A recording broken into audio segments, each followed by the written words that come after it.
what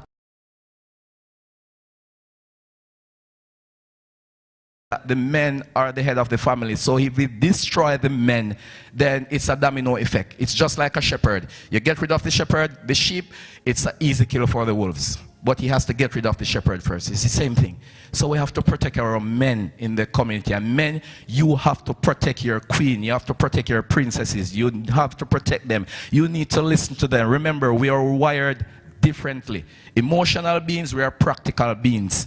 So sometimes they're happy, they're sad, they will cry. But we have to listen to them. Because most times they'll come crying and we just perceive in our brain that, okay, they're going to play the victim now. No. We need to listen to each other. So for men, there are mentorship programs, job training, and as I said, we have mentorship programs and stuff for men. Most times they don't want to turn up because, as I said, men don't like when you nag them. They like peace. So if you go to them and say, look here, I'm going to invite you to a program, and they said no, don't press that person, don't push that person. Because even if you press and push that person to go to that event, to go to that meeting, and they go, it's for the wrong purpose, for the wrong reason. Most times they'll go because they just love you, or they just want you to stop nag, and they'll go. Their body is there, but their spirit is somewhere else. So they're not gaining anything. And I'm a living proof. So whatever I'm talking to you guys, I'll never tell you something that I have never been through before. I would be a hypocrite. So when I was with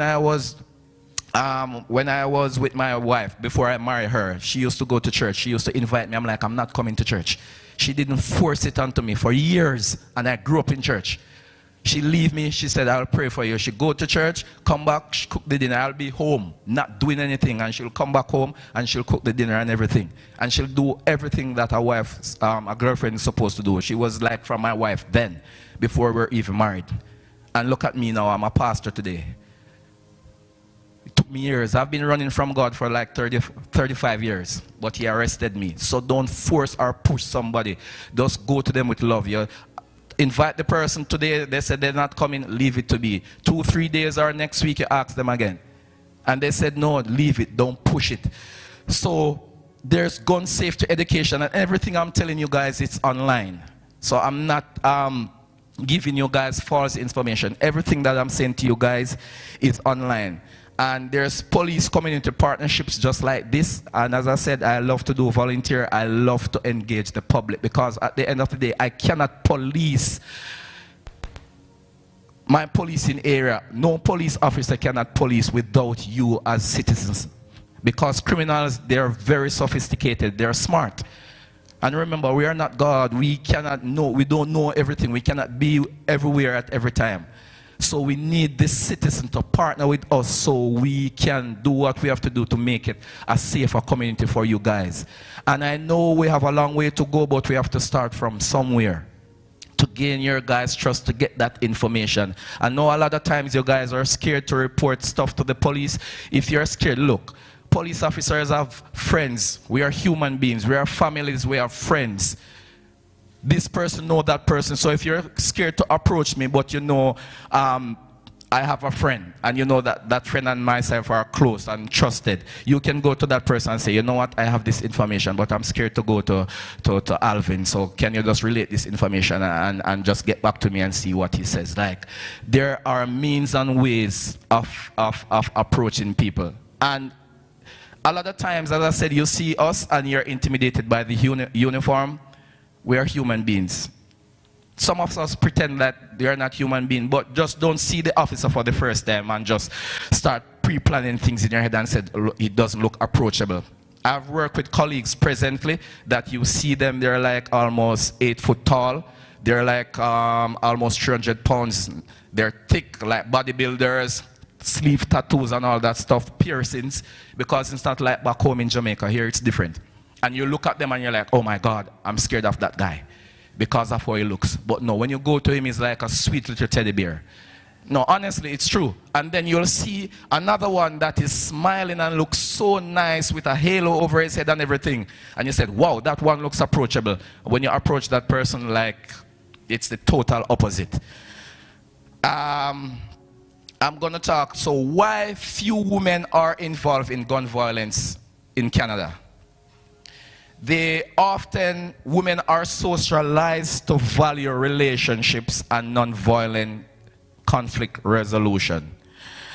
They have less access to firearm, especially in household where they are present. So most times in a household where there are firearms, most times it's owned by the men. Because as I said, we want to prove. So we go to gun range, we have competition because we want to prove who is the better shot and all that stuff. Because when they go to the bar or party or whatever, we want something to talk about. We're going to talk about guns, we're going to talk about cars, whatever. So we have something to prove. Many gun violence prevention programs focus on supporting women and girls. Not only in Canada, even in Jamaica too. There are more programs for women. Why? Because most times women, they come together, they talk things, and then they come up with these programs to help each other. We men, when we're going through stuff, we're not going to talk about it because we said you're going to look at each other and say, okay, you're weak. So we don't talk about it. We talk about things that are not even relevant. We talk about fast cars, we talk about how many specs or whatever we can upgrade, we can do to our firearms and all that stuff. So we don't talk about our problems. So that's why when you see these women have breakthrough with certain stuff, it is because they talk amongst themselves about stuff. Even if they don't like each other, they'll gossip amongst each other, and the information will go out, and then they will form these programs that will help them go through whatever they're going through. Most women have greater access to education and economic opportunities. In my culture, most men think that certain job is not for them. It makes them look like they're less than a man, or in Jamaica they would call them a sissy. No, it's true. So you would see many in a household, and the female would say, okay, you need to go get a college degree or a diploma, and they're like, no, that's for you ladies. I'm going to do construction, and yeah, construction pays a lot of money here, but I'm just putting things in perspective. Like, there's a lot of things that men would want to do educational wise. So because of that, sometimes they don't have the knowledge to know how to go through what they're going through until they hear it from another man who has been educated or from other females. A lot of men, they're not in tune to what is going on, what can help them. When you tell a man something as a female or another brother, they're like, really? Or you're a sissy, what are you doing? Like, that's not us. So women have a greater access to education, so that's what will propel and help them to get through what they're going through. Women are more likely to seek help for mental health issues. As I said, women are mostly emotional beings, so they will go for help, they will cry, they will break down, they will release whatever they're going through. Men, no, most times we're not going to do that. We're not going to cry, we're going to bottle up everything inside. But men, remember, when you bottle up all that thing inside, I'll put it to a level where even a little child can understand. Everybody know what a pressure cooker is, right? Okay, when pressure is built up in that pressure cooker, that little knob at the top, or these modern ones, if you don't release that pressure, it will explode. And I've seen it with my dad. You cannot get my dad near a pressure cooker anymore. It doesn't matter how he loves you. If that pressure cooker is on the fire, he's out of the house. Because my mom was I think she was doing, I think it was oxtail. And he told my dad to release the pressure. But then it was old pressure cooker, so you have to throw water on it until it cools down. So he didn't do that. Open it.